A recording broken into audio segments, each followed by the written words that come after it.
Assalamualaikum warahmatullahi wabarakatuh. Senang sekali saya Rusno Arif dari Forum News Network bisa menjumpai Anda semua. Kejaksaan Agung baru saja meningkatkan status penyelidikan kasus korupsi BPJS Naker dari penyelidikan menjadi penyidikan.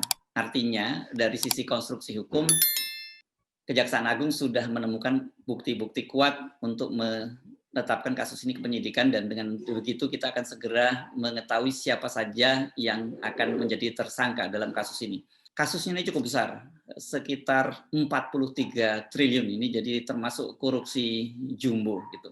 Dan yang menarik itu Kejaksaan Agung menemukan fakta-fakta ada keterkaitan antara para manajer investasi yang mengelola dana BPJS Naker ini dengan manajer investasi yang mengelola dana-dana milik PT Asuransi Jiwasraya. Anda mungkin belum lupa ya, kasus Jiwasraya ini kan kemarin juga sempat membuat geger gitu. Korupsi di Jiwasraya pada waktu itu angkanya disebutkan 16,81 triliun dan terdiri dari 4,5 triliun itu ditempatkan di saham, sementara sisanya sekitar 12 triliun lebih, 12,6 triliun ditempatkan di reksadana. Siapa saja para manajer investasi ini? Kejaksaan Agung sudah menyebutkan nama perusahaannya. Jadi mudah sebenarnya buat Anda untuk mencari siapa saja mereka, karena mereka ini adalah perusahaan-perusahaan publik. Anda tinggal googling, itu namanya ketemu, dan kemudian kan sudah diberi clue inisialnya. Ada beberapa perusahaan manajer investasi, ini saya sebutkan misalnya, Presiden Direktur PT Cipta Dana Sekuritas, ini namanya JHT, kemudian Presiden Direktur BNP Paribas Asset Management, inisialnya PS.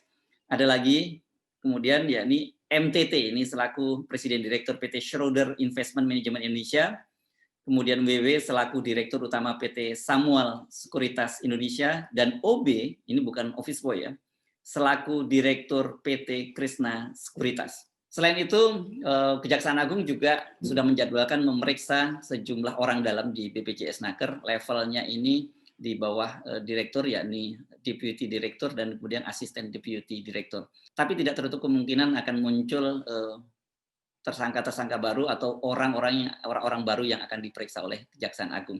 Pada kasus PT Asuransi Jiwasraya kan dari 10 orang tersangkanya itu pengadilan sudah menjatuhkan vonis yang cukup berat, yakni 6 orang diantaranya dihukum dengan hukuman seumur hidup.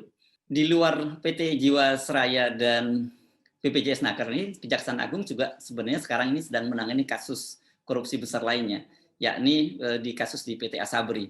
Asabri ini angka kerugiannya lebih besar dari PT Jiwasraya, yakni 17 triliun. Semula Asabri ini ditangani oleh Mabes Polri, tapi kemudian diambil alih oleh Kejaksaan Agung dengan pertimbangan seperti dikatakan oleh Jaksa Agung karena polanya sama, perbuatannya sama, dan orangnya sama. Siapa mereka itu? Salah satu nama yang muncul di Jiwasraya dan kemudian juga muncul di PT Asabri adalah Beni Cokro. Beni Cokro ini adalah Direktur Utama PT Hansen International. Dari kasus PT Jiwasraya, Asabri, dan kemudian sekarang BPJS Naker ini kita mendapati beberapa pola yang sama memang, dan pelakunya juga beberapa juga diantaranya sama. Jadi pertama ini kasus ini mereka spesialis menggarong dana-dana dari asuransi milik negara. Itu baik asuransi umum seperti pada kasus PT Jiwasraya, dan kemudian asuransi ketenagakerjaan maupun jaminan hari tua seperti pada BPJS Naker dan Asabri. Ini kesamaan yang pertama. Yang kedua, kesamaan yang kedua yakni mereka sama-sama melibatkan orang dalam. Jadi hampir semua pada kasus itu mereka bekerja sama dengan orang dalam, terutama mereka-mereka yang menangani investasi atau penempatan dana-dana. Karena ini banyak sekali kan dana-dana yang menganggur di perusahaan-perusahaan ini. Ketiga, mereka seperti saya sebutkan tadi mengincar perusahaan-perusahaan yang punya dana nganggur atau dana parkir yang cukup besar, baik BPJS Naker, Asabri maupun PT Jiwasraya ini kan banyak dana yang parkir dan mereka biasanya diinvestasikan untuk mendapatkan keuntungan, dan dari keuntungannya itulah kemudian dibagikan keuntungannya kepada para nasabah. Bisa berupa pembagian keuntungan berupa dividen, tapi juga berupa bagian keuntungan-keuntungan yang berupa manfaat. Sekilas memang penempatan dana ini bisa dilihat sebagai sebuah bisnis murni. Artinya kalau ada kerugian itu adalah soal kesalahan manajemen saja, kesalahan kalkulasi saja. Tetapi pada kasus Asabri dan PT Asuransi Jiwasraya itu kelihatan bahwa dana-dana itu ditempatkan, saham maupun reksadana itu di perusahaan-perusahaan yang terafiliasi dengan para broker atau manajer investasi ini.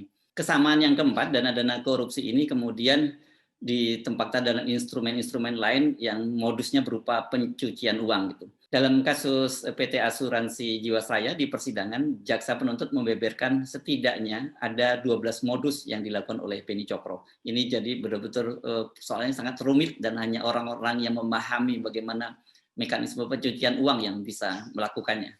Memperhatikan kasus-kasus yang korupsi yang akhirnya terbongkar ini, kita melihat seperti mendengarkan atau menonton sebuah orkestrasi yang nadanya dari rendah menuju pada tinggi.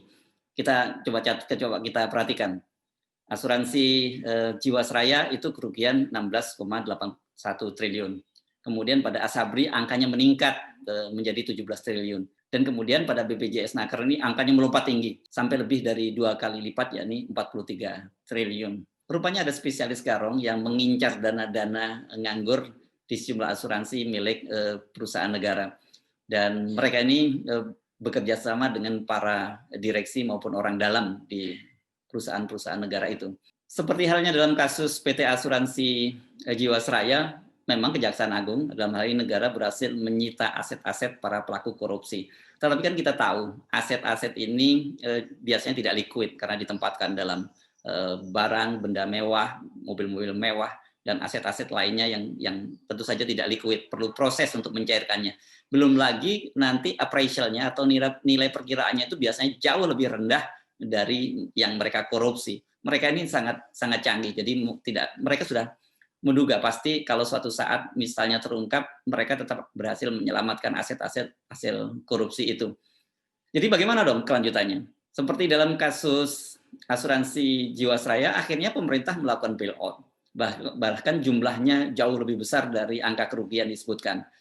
Angka kerugian disebutkan 16,81 triliun, tetapi yang di bailout itu angkanya mencapai 22 triliun. Pemerintah pada waktu itu menyebutnya ini bukan bailout, ini bail-in.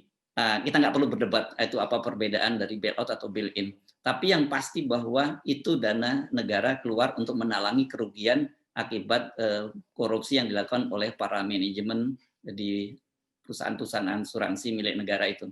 Bagaimana dengan Asabri? Bagaimana dengan nasib dana milik Asabri dan BPJS Naker?